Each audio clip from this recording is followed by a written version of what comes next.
కారం రంగు రుచితో ఉంటుంది. ఆచి మిరపపొడి అదరగొట్టే కారం రంగు రుచి. విశ్వాసం మిగతా జెండాలు కనిపిస్తే అధికారంలో ఉంటారు పోతారు అని ఒక ఆలోచన ఉంటుంది.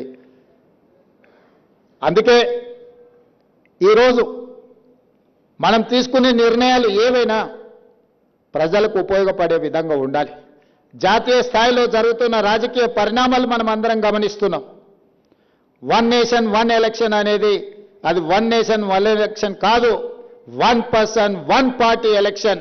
ఇట్లాంటి సమయంలో సురవరం సుధాకర్ రెడ్డి గారు లాంటి నాయకులు జాతీయ స్థాయిలో ఉండింటే ఇంకా పక్కడ్బందీగా ఇండియా కూటమి రాజకీయాలు బలపడేవి. ఈరోజు జస్టిస్ సుదర్శన్ రెడ్డి గారిని మన ప్రాంతం నుంచి ఉపరాష్ట్రపతిగా ఎన్నికల్లో పెట్టడం అంటే ప్రజాస్వామ్యాన్ని పరిరక్షించడానికి ఈ రాజ్యాంగాన్ని రద్దు చేయాలనుకునే పక్షాలు ఒకవైపు ఈ రాజ్యాంగాన్ని పరిరక్షించి ప్రజలకు ఉపయోగపడే విధంగా దీన్ని మరింత బలోపేతం చేయాలన్న ఆలోచన ఇంకొక వైపు. ఇలాంటి సందర్భంలో సురవరం సుధాకర్ రెడ్డి గారు లాంటి వ్యక్తులు అవసరం. అందుకే ఈరోజు జాతీయ రాజకీయాలలో సిద్ధాంతం ముసుగులో అధికారాన్ని పదిలం చేసుకోవాలని, రాజ్యాంగాన్ని మార్చాలన్న ఆలోచనే కాదు, ఈరోజు ఎన్నికల కమిషన్ను కూడా వాళ్ళ రాజకీయ పార్టీలో పొత్తులో భాగస్వాములుగా మారుస్తున్నారు. ఇది అత్యంత ప్రమాదకరం ప్రజాస్వామ్యానికి. ఎన్నికల్లో నెగ్గాలి అనంటే కాంగ్రెస్ పార్టీ కమ్యూనిస్టు సోదరులను కలిసి వచ్చే పక్షాలను కలుపుకొని ప్రజల దగ్గరికి వెళ్తాం.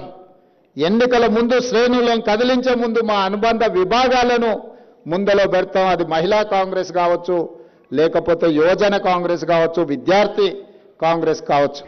కానీ ఈనాడు అధికారంలో ఉన్న పెద్దలు ఎన్నికలు వస్తున్నాయంటే మొట్టమొదట వాళ్ళ అనుబంధ విభాగాలైన ఈడీ, ఇన్కమ్ ట్యాక్స్, సిబిఐలను పంపిస్తారు. ఉన్న వాళ్ళని అందరినీ కూడా అష్టదిగ్బంధం చేయండి అని ఆ తర్వాత ఎలక్షన్ కమిషన్ను పంపిస్తారు. వాళ్ళకు వ్యతిరేకంగా వేసే ఓట్లను తొలగించమని. ఇది అత్యంత ప్రమాదకరమైన పరిస్థితి. దేశ రాజకీయాలు ఈరోజు కొనసాగుతున్నాయి. అందుకే రాహుల్ గాంధీ గారు బీహార్లో ఓట్ చోర్ గద్దీ చోడ్ అని ఈరోజు ఒక స్లోగన్ తీసుకొని బీహార్లో వారు పాదయాత్ర ప్రజల దగ్గరికి వెళ్ళారు. ఇది ఎన్నికల్లో నెగ్గడం కోసం తాత్కాలికంగా రాజకీయ ప్రయోజనం పొందడం కాదు. ఈ దేశంలో మహారాష్ట్రలో జరిగిన పార్లమెంట్ ఎన్నికలకు ఆ తర్వాత 4 నెలల తర్వాత జరిగిన శాసనసభ ఎన్నికల్లో 1 కోటి కొత్త ఓట్లు నమోదైనవి. ప్రజాస్వామ్య ప్రేమికులారా ఆలోచన చేయండి. 4 నెలల్లో ఒక రాష్ట్రంలో 1 కోటి మంది పుట్టగలరా? పుట్టినోళ్ళ 1 కోటి ఓట్లు కొత్తగా రాగలవా? కానీ మోడీ గారి ప్రభుత్వంలో ఇది సాధ్యమైంది. ఆ 1 కోటి ఓట్లే మహారాష్ట్రలో రాష్ట్ర ప్రభుత్వాన్ని ఏర్పరచగలిగినాయి, ప్రజాస్వామ్యాన్ని పరిరహసించగలిగినాయి.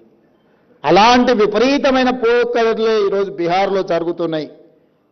పార్లమెంట్ ఎన్నికల తర్వాత ఈరోజు 65 లక్షల ఓట్లు తొలగించబడ్డాయి బీహార్లో.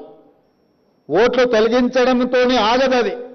రేషన్ కార్డులు తొలగించడం జరగవచ్చు, లేదా వాళ్ళకు అందే సంక్షేమ పథకాలు తొలగిపోవచ్చు, లేదా వాళ్ళ ఆస్తులను కూడా కొల్లగొట్టవచ్చు. ఇలాంటి విపత్కరమైన పరిస్థితుల్లో విపక్షాలన్నీ ఏకం కావాలి, ఏకతాటిపై నడవాలి. ఈరోజు జాతీయ రాజకీయాలలో కాంగ్రెస్ కమ్యూనిస్టులే కాదు, ప్రజాస్వామ్యాన్ని పరిరక్షించాలనుకున్న ప్రతి వాళ్ళు కదలాలి.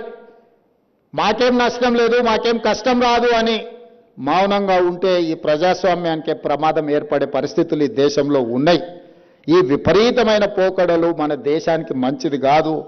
75 సంవత్సరాలు పూర్తి చేసుకున్న ఈ ప్రజాస్వామిక దేశంలో ప్రజల యొక్క ప్రాథమిక హక్కు అయిన ఓటునే తొలగించే ప్రమాదకరమైన పరిస్థితులు వస్తున్నాయంటే మనందరం కూడా ఆలోచన చెయ్యాలి, చర్చించాలి. మనం ఎవరము మాట్లాడడం లేదు, మనం ఎవరము చైతన్యపరిచే ఆలోచన చేయడం లేదు. చేసినా పూర్తి స్థాయిలో మనం దాని పట్ల కార్యాచరణ సిద్ధం చేసుకోవడం లేదు. అందుకే ఈ వేదిక మీద నుంచి సురవరం సుధాకర్ రెడ్డి గారి సంస్మరణ సభ వేదిక మీద వారు నమ్మిన సిద్ధాంతం ప్రజాస్వామ్యం, వారు నమ్మిన సిద్ధాంతం డాక్టర్ బాబాసాహెబ్ అంబేద్కర్ గారు అందించిన రాజ్యాంగాన్ని ట్రూ స్పిరిట్తో అమలు చేయాలి అని వారి ఆలోచన. మరి వారికి మనం అర్పించే ఘనమైన నివాళి వారు పాటించిన సిద్ధాంతాన్ని ఈరోజు మనం కొనసాగించాలి. వారి జ్ఞాపకార్థంగా ప్రభుత్వం చేయవలసిన ప్రతి పని చేపడుతుంది. మంత్రివర్గంలో చర్చించి పాలమూరు బిడ్డగా నేను తప్పకుండా నిర్ణయం తీసుకుంటా. కానీ జాతీయ స్థాయిలో జరగబోయే రాజకీయ పరిణామాలు విపరీతమైన పోకడలను నిలువరించడానికి మనందరం కలిసికట్టుగా పనిచేయాలి. ఆ పోరాటంలో రాహుల్ గాంధీ గారు ఏదైతే నిర్ణయం తీసుకొని ముందుకు వెళ్తుండ్రో మీరందరూ కూడా అండగా నిలబడాలని ఈ వేదిక మీద నుంచి విజ్ఞప్తి చేస్తూ మీ అందరి దగ్గర సెలవు తీసుకుంటున్న కామ్రేడ్ మిత్రులారా.